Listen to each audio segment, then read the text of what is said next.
Buongiorno a tutti, oggi vi spiegherò come eh,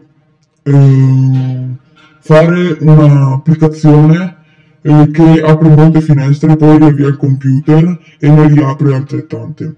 Allora, intanto apriamo il Presheet Editor, scriviamo tasto destro, Telblocks, Telfinder, scriviamo make new finder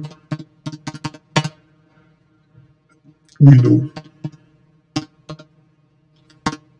Benissimo, questo me la copia, me la incolla, scusate,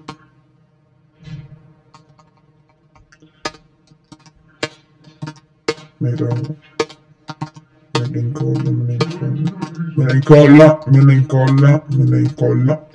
incolla. Benissimo, ricopiamo tutti questi,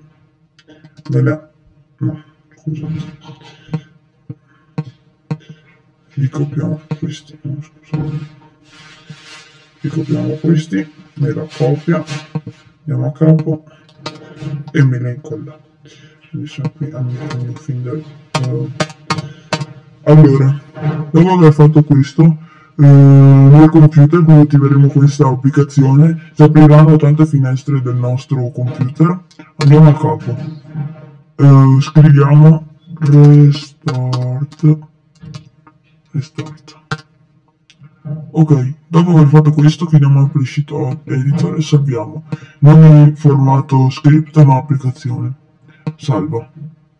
Benissimo, se noi adesso andiamo a premere qui sopra, l'applicazione aprirà un sacco di finestre del Finder e ci riavvierà il computer. Poi potete inviarlo ad amici per fare scherzi che lo usano spesso, via mail e così. Bene, io vi saluto e vi lascio al prossimo tutorial. Ciao!